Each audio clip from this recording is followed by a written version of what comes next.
जय श्री कृष्ण दोस्तों, हर हर महादेव। मैं पूनम पांडे आप सभी लोगों का शक्ति कुंज चैनल में बहुत बहुत स्वागत करती हूँ। आश्विन मास अर्थात क्वार मास के कृष्ण पक्ष की अष्टमी तिथि को जीवित पुत्रिका का व्रत रखा जाता है, जिसे ज्योतिया व्रत भी कहा जाता है। संतान के लिए जितने भी व्रत रखे जाते हैं उन सभी व्रतों में जो जीवित पुत्रिका का व्रत होता है वो सबसे कठिन व्रत माना जाता है।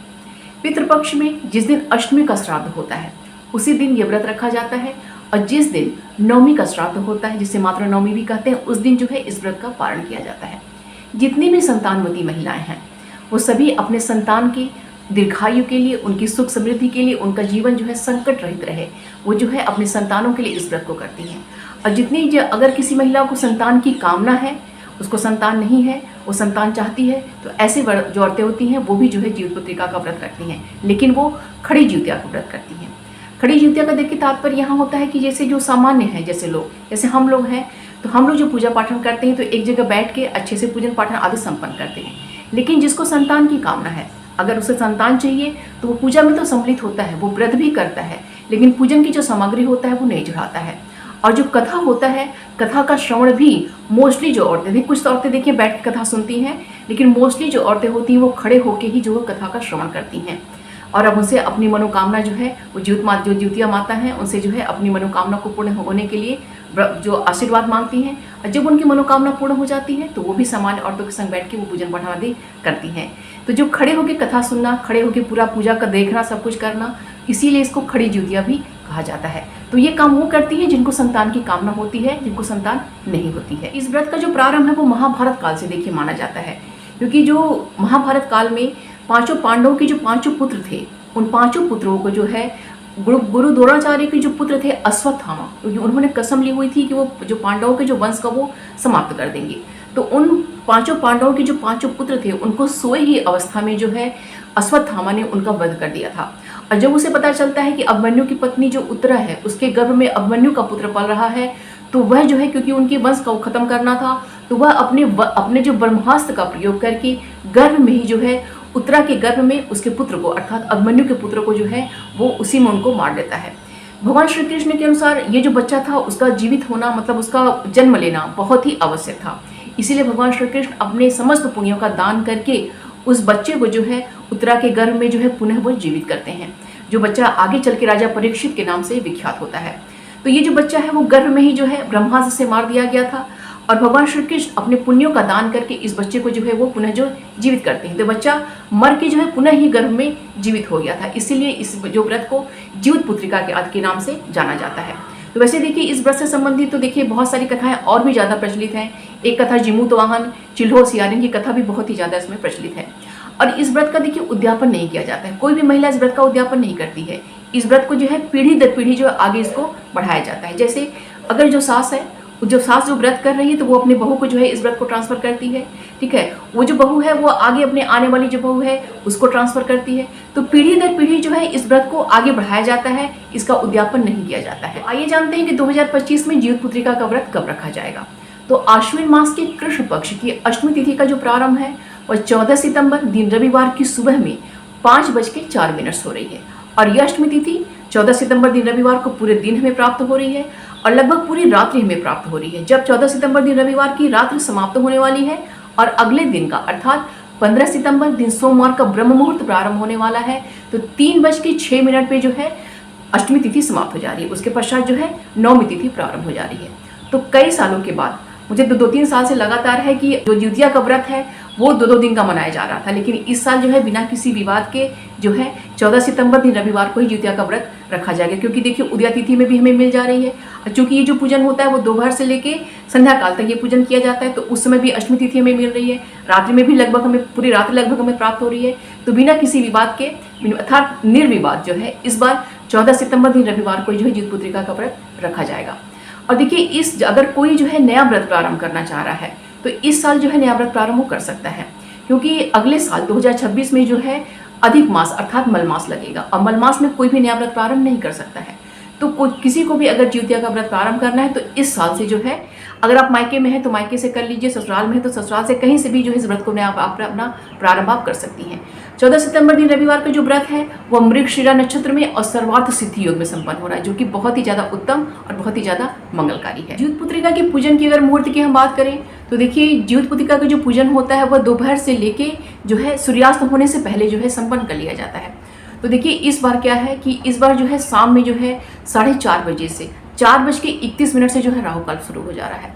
तो जो राहु काल का समय है वो 4:31 से लेकर शाम में जो है 6:04 तक जो है राहु काल रहेगा। तो राहु काल में देखिए पूजन अपना हमें प्रारंभ नहीं करना है। तो 4:30 बजे के बाद से हमें पूजन अपना प्रारंभ नहीं करना, क्योंकि देखिए साल की पूजा होती है और बहुत ही महत्वपूर्ण पूजा होती है। तो राहु काल में कभी भी अपनी पूजा शुरू मत कीजिएगा। आप पहले से प्रारंभ करके राहु काल में पूजन आप कर सकती हैं, लेकिन प्रारंभ वहां से मत करिएगा। 4:30 से पहले ही जो है अपनी पूजन पाठन जो है आदि शुरू कर दीजिएगा। आप भले ही राहु काल में अपना समापन कीजिए, लेकिन प्रारंभ जो है कभी भी राहु काल में मत कीजिएगा, क्योंकि राहु काल 4:30 बजे से 4:31 से जो है प्रारंभ हो रहा है। तो देखिए इस दिन जो है हमें अभिजीत मुहूर्त प्राप्त हो रहा है, हमको विजय मुहूर्त प्राप्त हो रहा है। इसके अलावा मैंने चौघड़िया मैंने देखी है तो शुभ की चौघड़िया ही एक जो हमें बहुत अच्छी मिल रही है, अदरवाइज और कोई जो है चौघड़िया हमें अच्छी नहीं प्राप्त हो रही है। तो देखिए इस दिन का जो अभिजीत मुहूर्त का जो समय है वो मैं आपको बता रही हूँ, वो दोपहर में देखिए 11:29 से लेकर दोपहर में 12:19 तक है। ठीक है। इसके अलावा देखिए जो विजय मुहूर्त है वो दोपहर में 1:57 से लेकर दोपहर में 2:47 तक है। और इसी समय देखिए शुभ की चौघड़िया भी मिल रही है। तो शुभ की चौघड़िया जो है वो दोपहर में 1:26 से लेकर दोपहर में 3:59, मतलब लगभग 3 बजे तक जो है 1:26 से लगभग 3 बजे तक जो है शुभ की चौघड़िया है। और कोई जो शुभ की चौघड़िया मतलब और कोई अच्छी चौघड़िया जो प्राप्त नहीं हो रही है, एक शुभ की चौघड़िया ही प्राप्त हो रही है। तो देखिए हमें क्या करना है कि अपना पूजन जो है, अब मुहूर्त मैंने आपको बता दिया है, अपना पूजन जो है 4:30 के पहले जो है आप अपने हिसाब से देख के पूजन अपना शुरू कर दीजिएगा। और भले ही आप जो राहु काल में पूजन कीजिए, समापन उसका कीजिए, लेकिन पहले ही अपना पूजन शुरू कर दीजिएगा। राहु काल में पूजन जो है प्रारंभ मत करिएगा। ठीक है। और जो आप देखिए कि इस व्रत का जो पारण है, पारण जो है वो अगले दिन अर्थात 15 सितंबर दिन सोमवार को किया जाएगा। तो देखिए हमारी जो नौमी तिथि है वो रात्रि में ही 3:06 से नौमी तिथि लग जा रही है। तो आप अपने व्रत का पारण जो है सूर्योदय के बाद जो है अपना आराम से आप कर सकती हैं। और एक बात हमको यहाँ पे और ध्यान देना है कि सोमवार को हमारा व्रत का पारण हो रहा है, तो सोमवार को राहु काल हमेशा सुबह में ही मिल जाता है। तो 7:17 से जो है राहु काल शुरू हो जाएगा। तो आप अपने व्रत का पारण जो है 7:17 लगभग मतलब समझ लीजिए कि 7:15 तक जो है आप अपने व्रत का पारण जो आप कर लीजिएगा। अदरवाइज जो है जब राहु काल समाप्त हो जाए 8:49 पे, मतलब 8:50 समझ लीजिए, तो वहाँ पे जो है राहु काल समाप्त हो जा रहा है।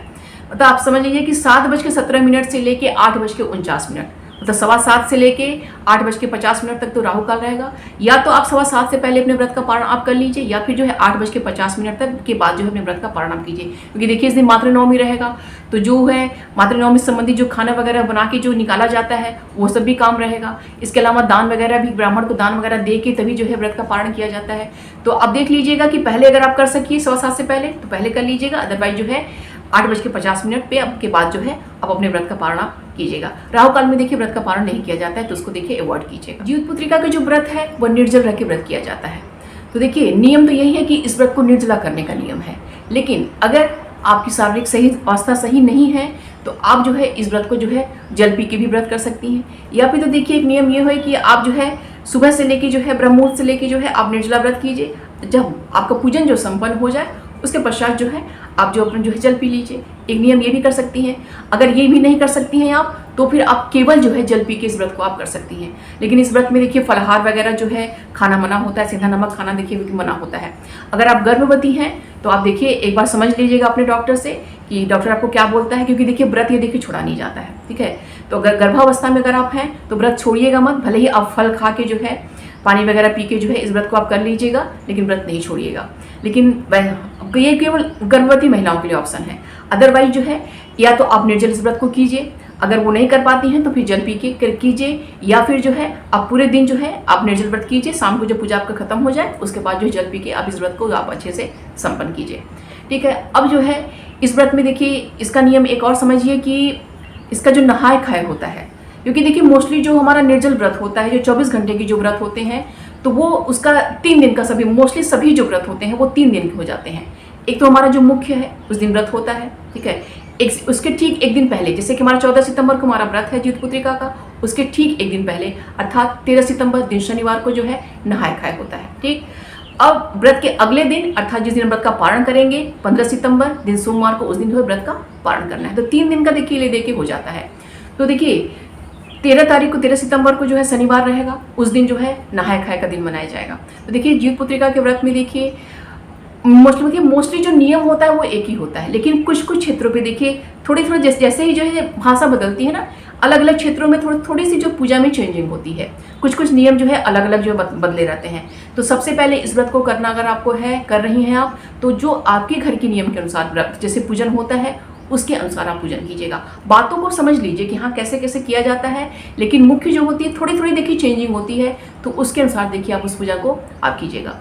तो 13 तारीख को देखिए हम लोग बहुत ही सिंपल तरीके से करते हैं। हम लोग पूजा पाठ जो है बहुत अच्छे से करते हैं, सब कुछ वो करते हैं, लेकिन नियम कानून जो है कि बहुत लोग रात को जो 13 तारीख को जो है क्या क्या खाने पीने का कुछ करते हैं, वो सब हम लोग नहीं करते। बहुत सिंपल ढंग से जैसे सभी व्रतों में करते हैं, जैसे तीज है, अन्य भी जितने व्रत होते हैं जैसे करते हैं सामान्य ढंग से। 13 तारीख जिस दिन नहाया खाया रहेगा, अच्छे से नहाना धोना है, बाल बाल धुल के अच्छे से नहा धो के साफ सफाई अच्छे से करके पूजन की सारी सामग्री जो है एकत्रित वगैरह सब कुछ हम लोग उस दिन कर लेते हैं।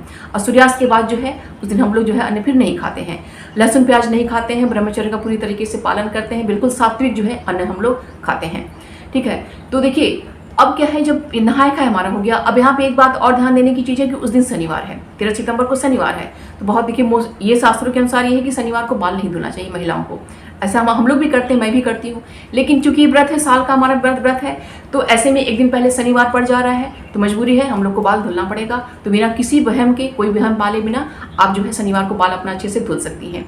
और अगर आपको जैसा जरा भी कन्फ्यूजन हो रहा है तो आप शुक्रवार को ही बाल धुल लीजिए, लेकिन बिना किसी वहम के एक दिन करने से कुछ नहीं होता है, क्योंकि भगवान जो हमारे अंदर बसे हैं वो जान रहे हैं कि कल व्रत है, इसलिए इसके निमित्त जो है हम ये जो है आज जो है बाल धुल रहे हैं। तो शनिवार को जो है बाल वगैरह अच्छे से धुल के बिल्कुल शुद्ध हो जाइएगा, सात्विक अन्न खाइएगा, सूर्यास्त के बाद जो है अन्न मत खाइएगा।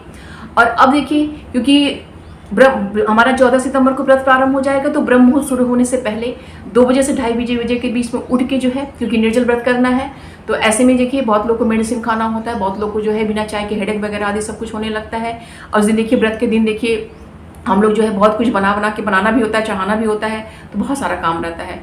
तो अच्छे से व्रत हमारा संपन्न हो जाए, इसलिए ब्रह्म मुहूर्त से पहले जो है 3:30 से पहले देखिए हमें उठ के जो है, अगर आपको जल पीना है तो जल आप पी लीजिए, फल वगैरह खाना है तो फल खा लीजिए, चाय पीना है चाय पी लीजिए, कोई मेडिसिन वगैरह है तो वो सब कुछ अपना खा लीजिए, लेकिन हाँ अन्न मत खाइएगा, क्योंकि अगर आप अन्न खाती हैं तो आपका व्रत जो है खंडित हो जाएगा। क्योंकि देखिए ये सुबह में जो ये जो हम लोग करते हैं ना, जिसको कुछ लोग सरगी सरगई क्या क्या बोलते हैं इसको, ये जो चीज़ें होती हैं ये करने का नियम ही नहीं है, लेकिन ये जो है अब क्योंकि लोकल मान्यता है, घर में लोग करते आ रहे हैं, इसलिए हम लोग भी इसको फॉलो करते आ रहे हैं। तो अगर इसको हम कर रहे हैं तो जो नहाए खाए हमारा हुआ, क्योंकि सूर्यास्त के बाद हम अन्न नहीं खा रहे हैं, तो फिर नहाए खाए का कोई मतलब ही नहीं रह गया। अगर हम नहाए खाए करके सूर्यास्त के बाद अन्न नहीं खा रहे हैं और ब्रह्म मुहूर्त में उठ के फिर जब हम अन्न खाने लगे, तो तुम्हारा व्रत खंडित हो गया ना, फिर नहाए खाए करने क्या मतलब फिर है, कोई मतलब नहीं रह गया। इसलिए अन्न बिल्कुल भी मत खाइएगा, जो भी खाइएगा फल ही खाइएगा, जल पीजिएगा, चाय पीजिएगा, दवा, क्योंकि जो बहुत लोग आज के समय में दवा खा रहे हैं किसी न किसी चीज़ की, तो दवा वगैरह अपना खा लीजिएगा ताकि अच्छे से जो है पूजन आपका संपन्न हो जाए। नमक बिल्कुल अवॉइड कीजिएगा, सेंधा नमक अगर खाना भी है तो सेंधा नमक खाइएगा, नमक बिल्कुल अवॉइड कीजिएगा। मीठा फलहार कीजिएगा, क्योंकि नमक खाने से प्यास लगती है, इसलिए नमक को प्रयत्न कीजिएगा कि बिना नमक अगर खाए हो जाए तो नमक को अवॉइड कर लीजिएगा। तो इस तरीके से 3:30 बजे तक अंदर जो है अपना सारा काम जो है कर लीजिएगा, क्योंकि उसके पश्चात देखिए हमारा ब्रह्म मुहूर्त प्रारंभ हो जाता है। ये जो सभी चीज़ें जो हैं कर लीजिएगा। उसके पश्चात जो है सूर्योदय के समय जो है आप उठ के स्नान वगैरह करके सूर्य जी को अर्घ्य दे लीजिएगा, अपने व्रत का संकल्प ले लीजिएगा। तुलसी जी को जल मत चढ़ाइएगा, क्योंकि रविवार है, तुलसी पत्र भी मत तोड़िएगा, ठीक है, ये सभी चीज़ें मत करिएगा। अपना जो है व्रत का संकल्प ले लीजिए, डेली का जो पूजन पाठन जो है अपना सामान्य ढंग से जो है पूजन अपना आप कीजिए। फिर जो है अपनी पूजा की तैयारियां कर लीजिए। पूजा की देखिए मोस्टली तैयारियां जो है आप एक दिन पहले ही कर लीजिएगा, 13 तारीख को, क्योंकि जो है इस दिन हमारा व्रत रहेगा, तो पूजा में जितना कम काम रहेगा हमें उतना ही देखिए हमको आराम रहेगा, क्योंकि निर्जला व्रत ही है। तो सारी चीज़ें जो हैं देखिए, आपका जो फल है, मिठाई है, आपके जो सप्त अनाज होते हैं, 7 तरीके का अनाज है वो इकट्ठा कर लीजिए, आपकी जो श्रृंगार की सामग्री है वो कर लीजिए, वस्त्र है, जो गन्ना होता है, गन्ने का जो मंडप बनाया जाता है, गन्ना लगाया जाता है वो है, सभी सामग्रियाँ जो है आप पहले ही इकट्ठा करके रख लीजिए, ठीक है। कलश वगैरह जो भी आपका है, कलश में जो डालना है सब कुछ एक जगह जो है अच्छे से उसको एकत्रित करके रख लीजिए। और जब हम उठ रहे हैं सुबह पानी पीने के लिए, तो उस समय जो, क्योंकि देखिए देखिए इसमें चना खा के जो है जिस दिन व्रत का पारण होता है तो चना निगल के ही जो है व्रत का पारण किया जाता है। तो जो सप्त अनाज हमारा होता है 7 तरीके का, उसको जो है जब उठिएगा पानी पीने तो उस समय जो है आप अपना उसको पानी भिगा दीजिए, क्योंकि वो तो 4-5 घंटे में आराम से अच्छे से फूल जाता है। तो हम क्योंकि पूजन तो हमको दोपहर में करना है तो उस समय तक फूल जाएगा। और उसी समय जो है दही भी आप जमा दीजिए, क्योंकि इसमें दही भी चढ़ता है, तो क्योंकि दही बहुत ही शुभ मानी जाती है, तो दही भी आप चढ़ा दीजिएगा। तो दही भी उसी समय जमाइएगा, और जब सुबह उठिएगा पानी पीने के लिए दही भी जमा दीजिएगा, और जो सप्त अनाज है वो भी अपना भिगा दीजिएगा।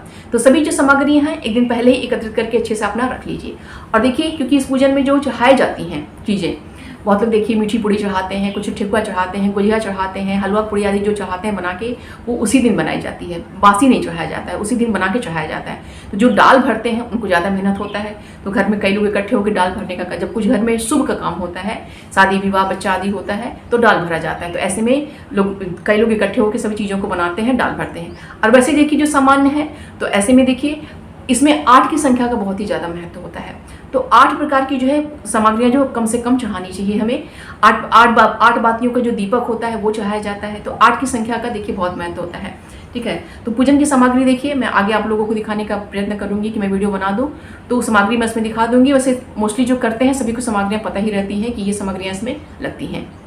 तो सभी जो है अच्छे से करके फिर जब शाम के समय जो है जब आपको पूजन मुहूर्त जब आप शुरू कर रही हैं तो पूजन अच्छे से अपना संपन्न कर लीजिए। और ये पूजन देखिए वैसे देखिए ये तो नदी के किनारे, तालाब के किनारे या पोखरे के किनारे आदि किया जाए जहाँ भी जल का स्रोत होता है। और ये ग्रुप में पूजा किया जाता है, समूह में मतलब पूजा किया जाता है। तो जहाँ पे जल का स्रोत होता है तो वहाँ पूजन किया जाता है। लेकिन अगर ये करना आपके पास संभव नहीं है तो आपके घर में देखिए जहाँ पे आपका जो पानी का सप्लाई है, जो समरसेबल जहाँ आपका लगा है, आप वहाँ पे भी जो है व्यवस्था बना के वहाँ पे पूजा कर सकती हैं। या फिर जहाँ आपका हैंडपंप लगा है वहाँ पे बैठ के पूजा भी आप कर सकती हैं। अगर ये दोनों भी सुविधा आपकी नहीं है तो आप अपने छत पे मतलब खुले स्पेस में देखिए पूजा करिएगा। ये बंद स्पेस में पूजा नहीं किया जाता है, खुद अपने छत पे जो है कर लीजिए। अगर मान लीजिए बहुत लोग के पास छत नहीं है, रेंट पे है, तो फिर ऐसे में जो आपकी बालकनी वगैरह जहाँ है आप वहाँ भी देखिए उसको कर सकती हैं। तो जहाँ पे आपको पूजा करना है वहाँ पे देखिए, क्योंकि हमारे पास जल का स्रोत अगर नहीं मिल पा रहा है तो ऐसे में देखिए एक बड़ा जो है परात लीजिएगा, बड़ा बर्तन जी लीजिएगा, उसमें जो है जल जो है अच्छे से भर लीजिएगा, ठीक है। और जल के बीचों बीच जो है मिट्टी का जो है एक जो है बड़ा सा जो पिंड बना के वहाँ पे आप रख दीजिएगा, ठीक है। उसमें या हुआ तो वो कर दीजिए, या फिर तो जो है गमला लीजिए छोटा, गमले में मिट्टी भर के बीचों बीच जल के आप रख दीजिए और उसी में जो है कुसा आप काट दीजिए, ठीक है। ऐसे करके जो है आप अच्छे से जो है ईख लगा के जो है अपना जो है उसको बांध दीजिए अच्छे से, मंडपा बना के आप पूजन जो है अच्छे से अपना आप संपन्न कर सकती हैं। इसमें देखिए ऐपन का भी बहुत ही ज़्यादा महत्व होता है, तो जो ऐपन बना लीजिएगा क्योंकि सभी सामग्रियों पर जो ऐपन वगैरह जो लगाया जाता है, ठीक है। तो पूजन की सामग्री वैसे मैं दिखाने का प्रयत्न मैं आपको आगे करूँगी, ठीक है।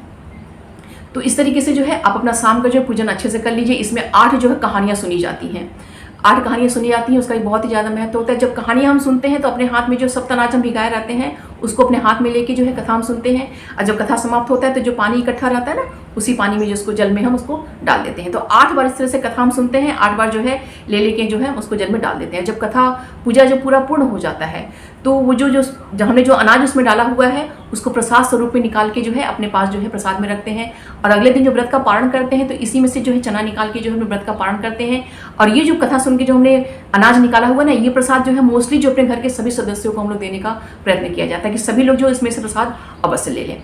और जो ज्योतियाँ जो हम लोग चाहते हैं बनाते हैं, तो जो ज्योतियाँ किसी की सोने की होती है, किसी की चांदी की होती है, तो ज्योतियाँ को जो क्योंकि एक धागा जो ज्योतिया का एक धागा होता है उसमें जो है नया ज्योतिया लेके उसमें जो है इसको पिरोया जाता है। तो ये सभी काम जो है आप जो है अपना नहा धो के जब पूजन पाठ जब सुबह जब नहा धो लीजिए तो उसके बाद जो है ज्योतिया गूंथ लीजिएगा।